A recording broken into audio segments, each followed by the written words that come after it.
Disclaimer. Udskiftning af varmelegemet i din vaskemaskine kan ske med 3 redskaber. Din torx-skruetrækker 20, en almindelig flad skruetrækker og en tang. Start med at slukke for strømmen. Når du slukker for strømmen, så skal du forsiden af. Hvis du ser den her video, så er det sandsynligvis fordi du har set en, hvor han gik baglæns ind i maskinen, og så har du måske fundet ud af, ja, der sidder dit varmelegeme ikke. Du skal lige have skuffen ud for at kunne få fronten af. Så hvis du lige trykker ned på den hvide plade der, så kan du trække skuffen ud. Når du har trukket skuffen ud, så kan du komme til den skrue, der sidder inde bagved, og skrue løs på den. Har du slukket for strømmen? Nå. Som sagt, varmelegemet er på denne model af vaskemaskinen at finde på forsiden af maskinen. Det har taget mig et stykke tid at finde det. Jeg har haft maskinen skilt ad og vendt på siden, og det ene og det andet, før jeg til sidst fandt det på forsiden. Nå, vi skal ind her og have flere skruer løsnet. Derovre der sidder låsemekanismen. På den her model af vaskemaskinen, der behøver du ikke skrue skruerne ud der for at få forsiden af. Men der sidder en ledning fast, som styrer låsemekanismen, så når du hiver forsiden af, så lad være med bare at rykke det hele væk. Fordi ledningen sidder fast. Men du skal have de her skruer væk, der sidder oppe i lågen. De 2 låger. Ikke dem på lågen, men der sidder inde på maskinen. Skrue.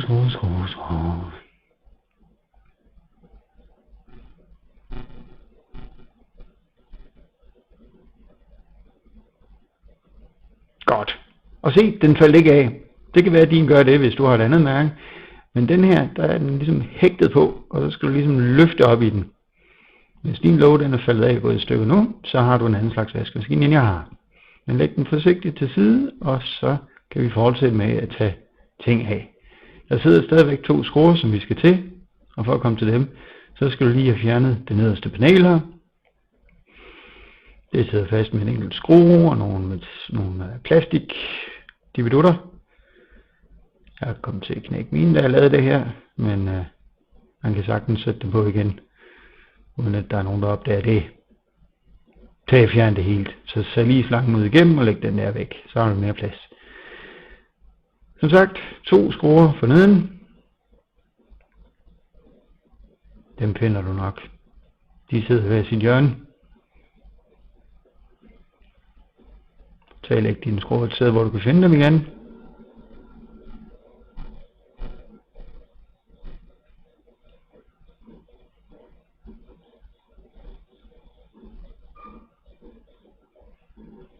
Den er lige der.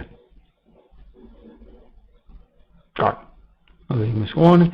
Så det eneste, der holder det hele på plads nu, det er gummiringen. Og det er måske ikke så taktisk smart af mig. Jeg kunne måske i stedet for at efterlade den øverste skrue i. Men hvad gør det, når bare vi har det sjovt? Så nu skal vi have gummiringen løsnet. Og der sidder en fjeder, der holder en metalrem på plads, som holder det hele samlet gummiringen på plads. Og den skal vi have ud først. Fjederen er nok det bedste sted at angribe det, men vær forsigtig med din skruetrækker. Det er træls at prikke hul på det gummi der. Det er der nogle forældre, der kan snakke mere om. Men lige så forsigtigt. Få remmen lirket af. Ikke ødelægge fjederen, vel, når du hiver i den, men lige så stille, så kommer den af. Og så kan du simpelthen bare tage fat i gummiet og trække det væk. Og sådan lidt ind i maskinen med det. Og så er pladen faktisk lige til at trække af. Og husk, hvad jeg sagde med låsemekanismen, der sidder fast i nogle ledninger. Så lige så stille, tag den af, sæt den over til siden, tal pænt til den. Sådan der.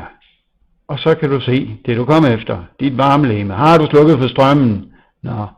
Der sidder varmelegemet. Kig på, hvordan ledningerne sidder. De sidder ikke nødvendigvis, som de gør her, så læg lige selv mærke til, hvordan de sidder. Dem skal du have pillet af. Læg også mærke til møtrikken, der sidder i midten. Det er den, der holder isoleringen på plads, der ligesom strammer muffen til. Så først så tager vi ledningerne af, og så kan vi snakke om den møtrik bagefter. Der er mig. Så det var ledningerne. Og så min fine tang. Og der skal jeg lige være forsigtig, fordi der sidder den her ting lige til venstre for. Dims hedder sådan en på fagsprog. Se, vi løsner uden at ødelægge dimsen til venstre for. Du behøver ikke skrue den helt af, bare skrue den lidt af, og så lige med fingeren ud, så den er sådan der, og så tryk ind på den. Når du trykker ind på den, så får du pakningen til at udvide sig. Den har holdt sammen på det, og så skulle du kunne trække lige så stille ud. Sådan der, der har vi det gamle varmelegeme, som ikke gad være med mere. Det der, det er tydeligvis ikke så gammelt, men sådan er det så meget. Og så skal du dimsen derud, fordi den skal du bruge bagefter. Den fulgte ikke med det nye, så den skal du lige gemme til bagefter. Læg den godt til side. Det er noget aflytningsværk eller et eller andet, tror jeg, så de kan høre, om du vasker dine sokker nok. Nå, væk med det gamle, hen med det nye varmelægene. Så skal du have metalpolerne der nedad, sådan så det passer med ledningerne. Og så, hvor skal den hen? Den skal derhen. Det er så fint. Og det er en god idé lige at tørre af rundt om først, hvis der er snavset beskidt. Det er der ikke her. Det er som hidligt hjemme med mig. Ja, sæt den godt ind i. Og møtrikken har du jo ikke strammet på forhånd, fordi hvis du gør det, så kan du ikke få den skubbet ordentligt ind. Møtrikken skal være løsnet, og så skubbe rundt om, og til sidst skubbe på møtrikken. Når du har gjort til det, så skal du sætte dimsen i, som er til, jeg ved ikke hvad den er til. Lige nu stille med den dims. Så skal vi have strammet møtrikken. Men ja, du kan lige mærke efter. Rasler den imod. Ja, den rasler imod. Den siger, når den drejer rundt. Det er lidt irriterende jo. Og på den her video, så ser det ud som om, at det tog mig ingen tid at få det ordnet. Den med, at jeg gik ud og bøjede lidt i den, det ved jeg ikke, om det er en god idé. Det er jeg ikke sikker på, at fagmanden vil sige. Men det lykkedes til sidst. Og se så fik jeg strammet møtrikken, og så sætter jeg ledningerne på. Og jeg lagde jo mærke til, hvordan mine ledninger sad. Så derfor så kan jeg sætte dem tilbage, ligesom de hørte til. Meget smart af mig. Og smart af mig at slukke for strømmen, tror jeg. Men ja, det kan være, du selv ser det. I øvrigt, læg ikke mærke til musen, der kommer ind i billedet. Den har ikke noget at gøre der.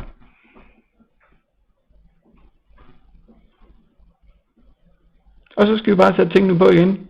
Se, hvor fint det går. Jeg sætter den lige op der, hvor den passer med det øverste hul, for gummiet til ikke at sidde alt for meget i vejen. Med foden der holder jeg tingene på plads, og så sætter jeg den øverste skrue i, fordi så kan den ligesom holde det hele lidt på plads for mig. Det er bare det smarteste sted at starte. Og så skal vi bare have tingene skruet i igen, og du behøver ikke at se resten af videoen, hvis du lige kan huske, hvordan de skruer de sad. Det eneste du skal huske, hvis du slukker nu, det er at huske at tænde på strømmen. Men her der så også nogle skruer, de skal også i. Der sidder også en over i den anden side. Se, hvis ikke du har en torkskruetrækker, så kan du for det første ikke gøre det, jeg gør her. For det andet, så ved du ikke, hvordan det føles at være en rigtig mand. Fordi man føler sig bare ikke som en rigtig mand, før man har et torkskruesæt. Det er fantastisk. Prøv det. Få dig et torkskruesæt. Nu skal vi have den her gummiliste på plads, og det er ligesom når man har skiftet dæk på en cykel, at jamen, man skal vælge et sted at starte, og så skal man have ned over den der metalrem, sådan så den kommer helt ind til siden, helt ind til metallet derinde. Og det er nemt nok til at starte med, man skal bare lige tage fat og krænge den ned over metallet, og så skal man så bare bevæge sig rundt, og rundt og rundt og rundt, og det går nogenlunde nemt at komme rundt, et godt stykke hen ad vejen i hvert fald, fordi ligesom med et cykeldæk, så når man begynder at nærme sig der, hvor man startede, så strammer det til, og så vil det ligesom hoppe op igen, der hvor det var, man startede. Så derfor kan det være en god idé at vedkende sig sine avokado-forfædre, og så sætte en fod op på, og holde ved med foden, sådan så at man ikke kommer til at jage den hele vejen rundt. Så tag lige og gør det. Op med foden. Kom.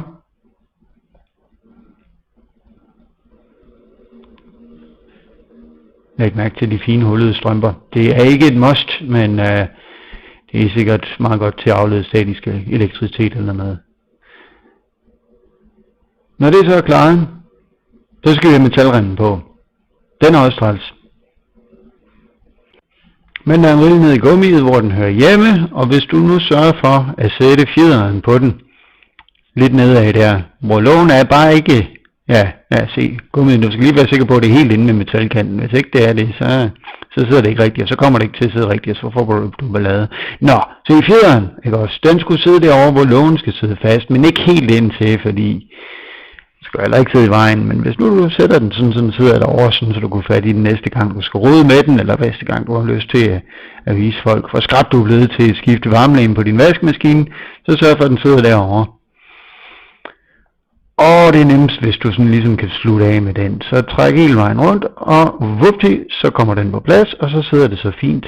Ja, og så skal du bare have lågen på. Og når du har lågen på, så begynder folk at kunne se. Det er en vaskemaskine. Og igen, den skal hægtes på. Hægte på. Sådan der. Og så kan du bare slippe den, og så kan du sætte de 2 skruer i, som du pillede af.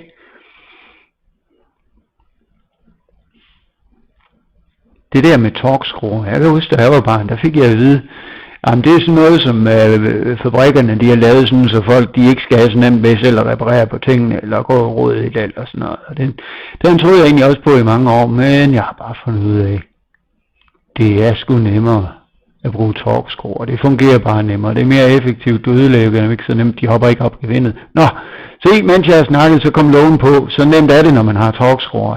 Livet er bare bedre med torkskruer. Få dig nu et torkskruesæt. Nå, den her ledning, som jeg en dag finder ud af, hvad jeg skal bruges til, den sætter vi lige igennem hullet, så sætter vi den der på, og den er lavet af plastik, så derfor så laver vi lige om lidt et klip i videoen, hvor man ikke kan se, at jeg kommer til at ødelægge den lidt, og så skal man lige trække lidt over til venstre, og se, hvor han råder med den, og sådan noget.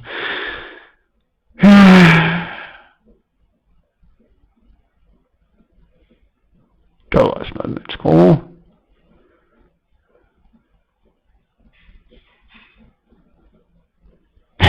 Er det ikke fint? Kan vi ikke bare spole hen til der, hvor den kommer på? Kom, spole. Ja. Nå, og skrue. Ja, han skal først til skrue nu. Det er da slet ikke til at holde ud at se på. Nå, skidt nu med det. Der er huller på sokkerne og det hele, så det skal nok gå. Og når vi skruer den på, så er der en lille låg, der skal på. Når der er en lille låg, der er kommet på, så skal vi have sæbetingen på. Lad jo ikke mærke til, hvor snavset den var. Det var måske en idé lige at gøre den rent, når det nu er, at du lige vil have den ude. Det giver helt sikkert pluspoint hos dem, der ser den. Nå, se hvor fint det går. Der har du en vaskemaskine, og den virker. Er det ikke fantastisk? Jeg synes, det er skønt.